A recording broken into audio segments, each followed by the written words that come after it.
everybody on Zoom and Facebook Live. Welcome to our 9th installment of Wednesday Weekly Skillshare, a program all about learning a new life skill or hack during your time here at Pacific. Today's session is on pumpkin carving in celebration of Halloween this Saturday. My name is Amber Ritchie. I use she, her pronouns, and I'm the graduate assistant at competitive sports and outdoor rec at Pacific Recreation. And I will be both a guest on today's session and the moderator. So, getting fun over here. We also have a secondary guest, Enzo. You can hop in. Yes, the arm. Just the arm of Enzo. Just creepy Halloween vibes, just the hand.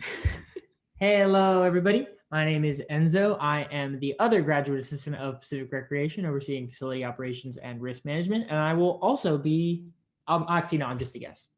Both pumpkin carving. Both with pumpkin carving. Today's session will be, of course, recorded, and we will post it to our YouTube channel later. So if you're missing this live or want to drop in and come back, that will be posted later this week. For any Pacific affiliated folks, I'll be dropping a link later in the session to just check into the session. And then next week, as a plug, our session will be at 12:30, and it's going to be about prepping your house for the winter season with Enzo, actually. He's going to be coming back.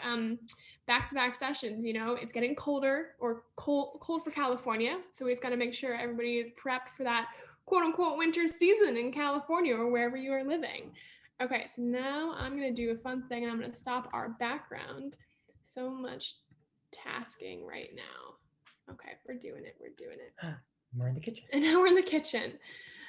So we have a fun little PowerPoint presentation for you all today, and then we will show you what we do to carve our pumpkins.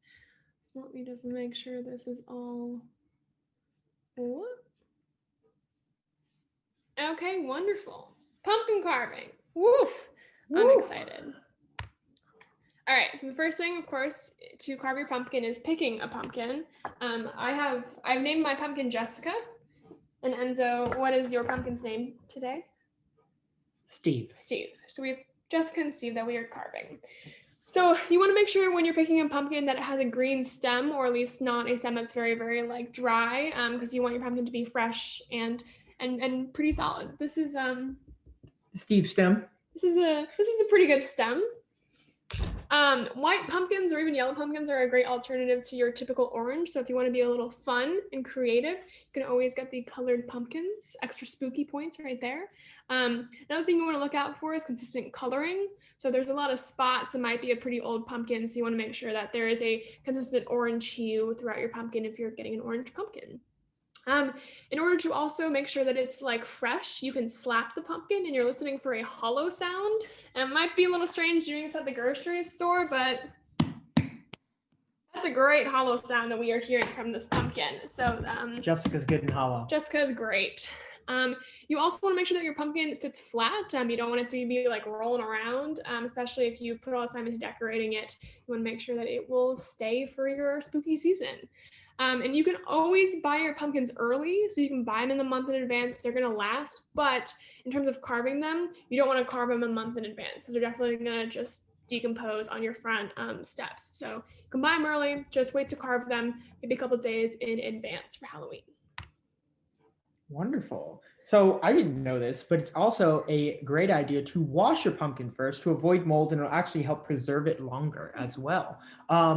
A wonderful thing that Bam's already started with, Jessica, is, and this makes a lot of sense, carve from the bottom, right, instead of the top. A lot of times go carve from the top too, and depending on how you get the angle in, when you put the top back on, it'll fall through. And on top of that, what Bam was explaining to me is if you do a candle or something, you can carve the bottom out, and then all you just do is place it on top of the candle, which makes way more sense for me. Scoop all the pumpkin guts out and scrap everything, then just dump them out.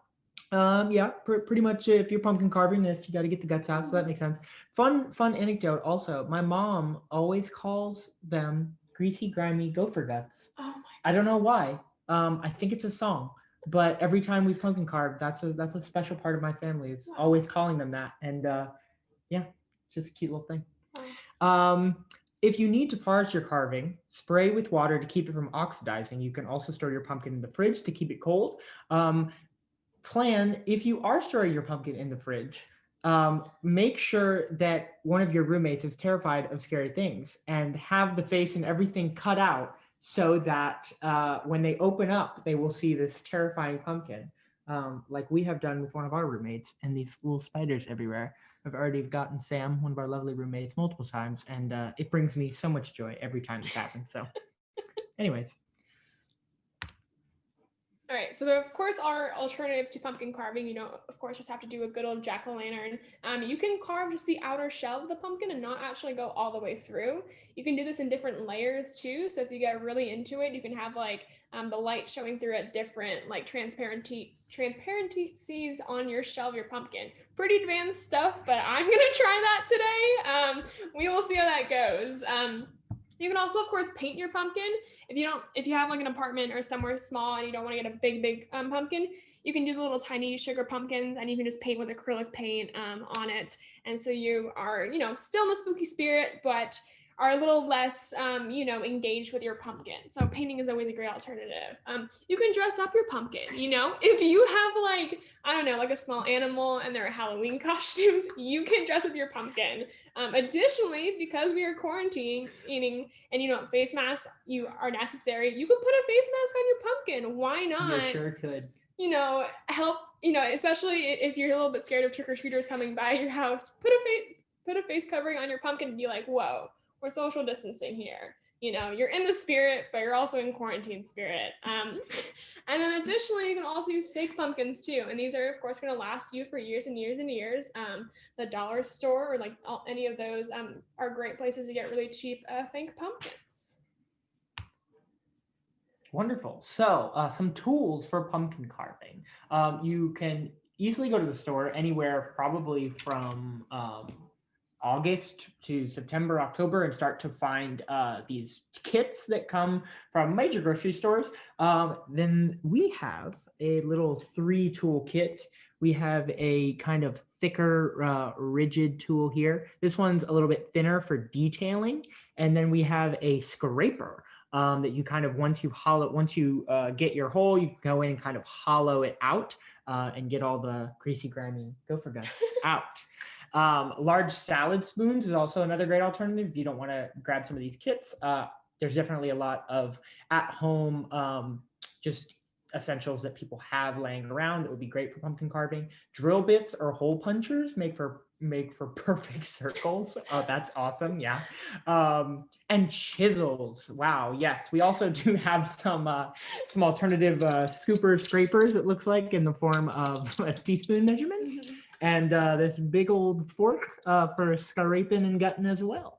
Oh boy, that's a big one. Oh, and then your pasta ladle, also another great scraper and a ladler of the pumpkin seeds. Melon ballers. Can you explain to me what a melon baller is? I don't even know what that is. It's literally it's the circular thing, and it's supposed to be for only melons, but you can use it also to scoop out, the shell of your pumpkin. It's to like ball watermelons and cantaloupes. Okay. Cookie cutters and citrus zesters. Also, I love this. There's 2 words in here that I'm not even gonna lie to the fans, to the people. An awl and a Dremel. I need you to explain what these 2 things are, because I can't even pretend to know what they are. So an awl is just a very, very sharp, almost like a needle, and it's used a lot in like bookmaking to punch holes through paper. So this is another way to like get your design organized on your pumpkin if you're just gonna punch little small holes just to give yourself Sounds aggressive. Awls are great. And then Dremels are actually these little electronic tools, and they have different heads on them. So you can get one that just like shaves down the top layer of your pumpkin, and they're nice and they're handheld. So if you have hand issues and you can't use your knife all the time, you can use a Dremel, and it's a little bit easier on your hands. Oh, okay. Yeah. All right. I can see that. No, because when I was carving away at this pumpkin, it makes sense. Your arm can get a little tired. So, all right, Dremels for the win if that's what you got. Yeah. All right, so preserving your pumpkin. I feel like especially if you're new to California, and I will use Enzo's previous pumpkins as an example of if you don't know how to preserve them, they're gonna go bad so fast, and you're gonna be like, but I put all this work into it. So here are some helpful tips and tricks that you probably already have in your home or apartment right now that will help. So the first thing is where did I put my jelly? If you just have Vaseline at home, after you cut your pumpkin, just put your Vaseline all over the cut bits, and that helps it to like both keep moist, but also as a protective layer for mold prevention. So Vaseline is a great thing. You can also actually use vegetable oil. Another thing, just to slather it on all your cut openings on your pumpkin, that will help with preservation. You can also use WD-40 again, just to put on the cut bits, and that will again help to seal and preserve it. So things that you might just already have. Another really important thing is to not use real lights in your pumpkin, because the warmth of the real candle will actually increase decomposition rates. So you can use fake lights, and all of these are from the dollar store. So this one has, a little blood, fake blood on it. Or wax. Or wax. This is another, nice little candle. And then, of course, the little baby tea lights that, just turn on for a couple hours. And those are all great alternatives to help your pumpkin stay a little bit fresher and longer. Another thing that's important is to dry your pumpkin before displaying it. So make sure you don't have like a pool of water in the base of it or anything like that. Another important thing, if you want to, is do a little bleach bath. Another thing you might just have in your house is bleach. You're not pouring like just bleach. You want to mix it with some water and just sort of coat it on the inside of the pumpkin before you put it out, and then of course dry it. And then also a more homeopathic way to help preserve it is a peppermint oil spray. So water and then peppermint essential oils. This is a really good antifungal spray that you can spray on your pumpkin, every day, just to make sure that the mold stays away. Would you like to explain what happened to your pumpkin? It kind of was like a balloon with the when you pop it. Or when the knot isn't tight enough, all the air just slowly, like a slow leak, just kind of like collapsed on itself. I made a football, and now it's just it looks like a Patriots football now. It's just flat. So disposal. Post Halloween, you can see if a nearby plant, nursery, farm, or zoo will take your old pumpkin for composting or to feed animals. You know what? I have never thought about this. Typically, when I see my sad football pumpkin, the first thing I don't think is that a local farm or zoo or plant nursery can use this. This is wonderful information. Here in Stockton, just a couple places that you can go and donate your pumpkin is the McGrove Zoo and the Boggs Tract Farm. They'll take your old jack-lanterns for chicken or animal food. Awesome, wonderful information. But important to note, if you did use any harmful ingredients to your pumpkins, then don't donate those. So if you ended up using vegetable oil, great. We eat vegetable oil, so the animals can do that. But if you're pouring like bleach in there, you don't want to poison some animals or anything like that. So just make sure you remember what you're adding to your pumpkin to preserve it before you drop it off, if you can, at a local zoo. Okay, so now we're going to go into the fun demo time. We're not going to finish our pumpkins on camera because it's going to take a while for us to do that, but we will show you how we're going to start our pumpkins, and then we will be posting later to our Instagram story what we ended up creating. So if you want to see the end, we will make sure to post that all to our social media. So I'm going to stop sharing. I'm going to adjust this camera. I'm going to check in with Facebook and do all the things. Leo's crying. He wants the pumpkin carved too.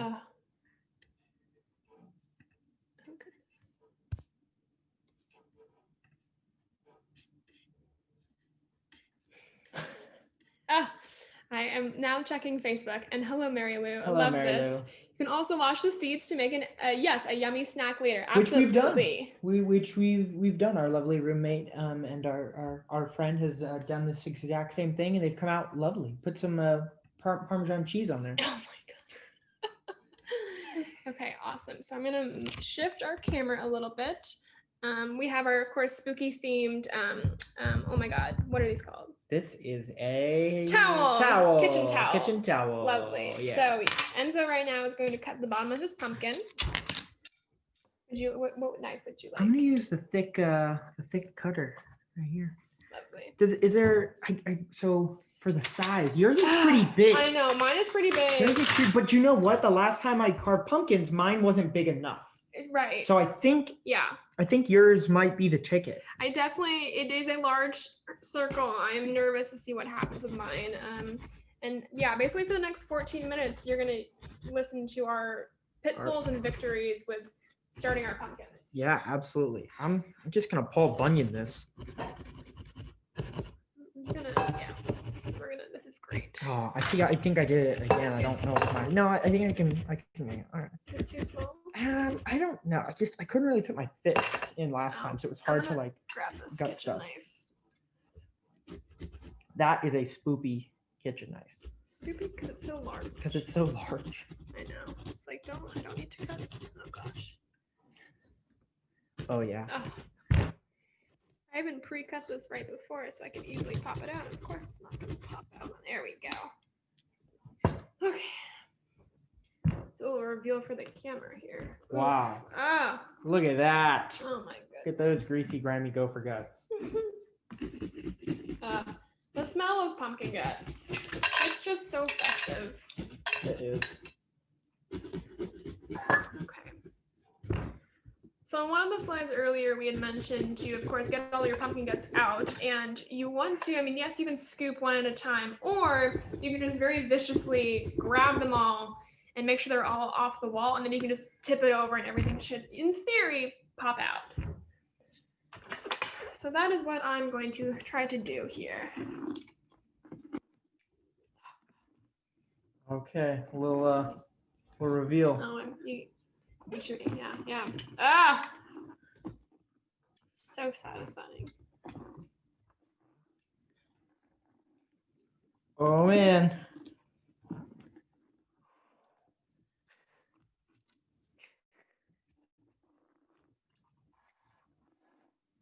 Creepy. I love pumpkin themed everything. So when you take that bottom piece out, yeah, it's gonna stay out for the most part, right? No, what do you? No, you're gonna put it back? Yeah. Wow. Okay. No, that's important to know. Yeah, I think that's why I always try to angle my cuts for these so that you know it's gonna fit perfectly because it's a very angular. It is. Yeah.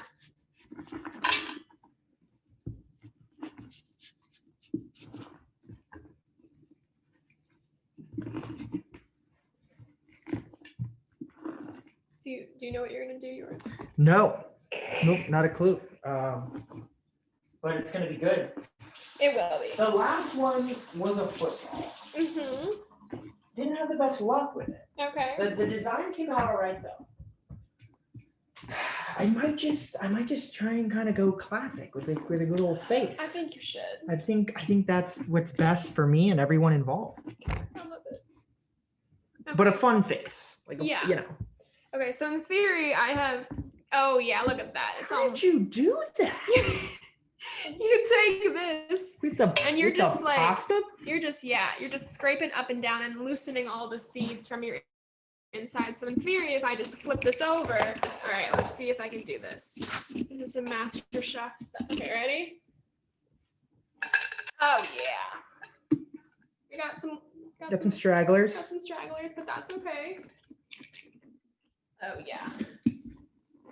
Yeah, if you're not a texture person and textures freak you out, pumpkin carving must suck. You can definitely, of course, wear gloves when you're pumpkin carving. I probably should have to protect my nails, but hey, we are here now, and I am working with my choices. Are you figuring out how to? I am. You just make it look so easy. It's like effortless. I don't even know that's my carved pumpkins. That's the best thing. Oh, now Leo's interested in what's going on. We're He might. Oh, there he is. We'll peek. Oh no, he's gonna go away. Yeah. We have 2 orange cats, so very in theme for the spooky seasons. Not as themed as black cats, but you know, we try.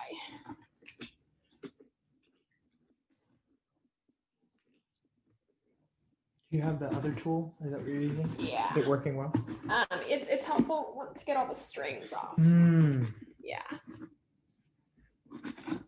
Yeah, and you definitely want to get all the stringy stuff, snot-y stuff that's in the pumpkin, not just the seeds. Because again, those strings will keep moisture, and moisture helps to produce mold. So you're just trying your darndest to get this pumpkin hollow.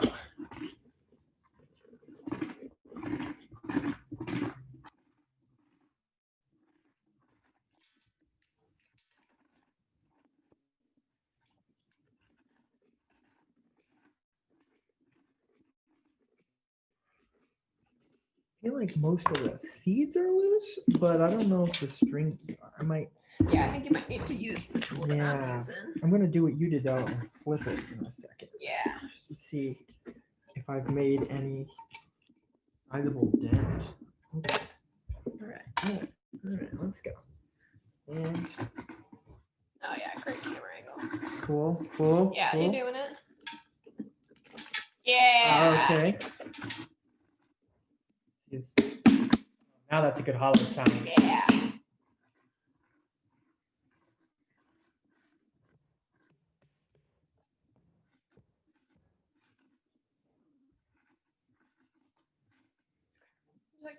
Yes, I think.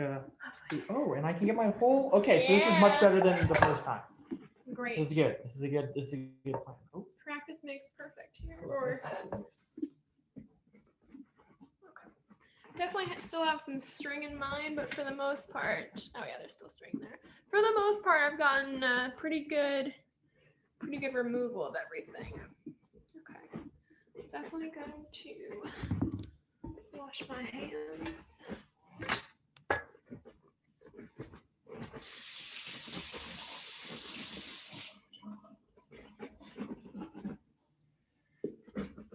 I hope everybody's excited for Halloween. I know I am, even if we're in quarantine. Oh, this is a Halloween. This is a Halloween house. Okay, wonderful. Okay. Ooh. Yeah. Guts, yeah.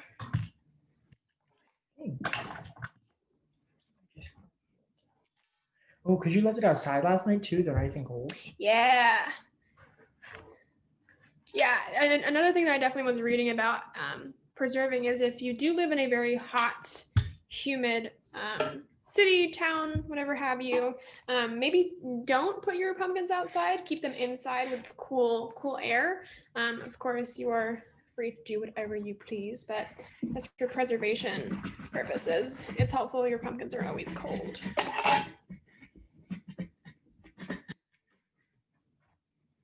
Yeah, I can't think growing up in Florida, our pumpkins lasted that long. I mean, we did them. But I don't think we either kept them inside or the times we didn't keep them inside, we brought them outside. It wasn't. Yeah. They weren't in for the long haul.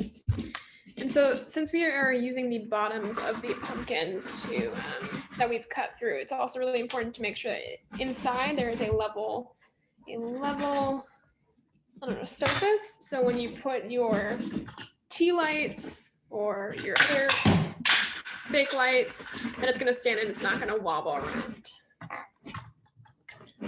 So I think at this point we are almost out of time and we are about finished carving, or not carving.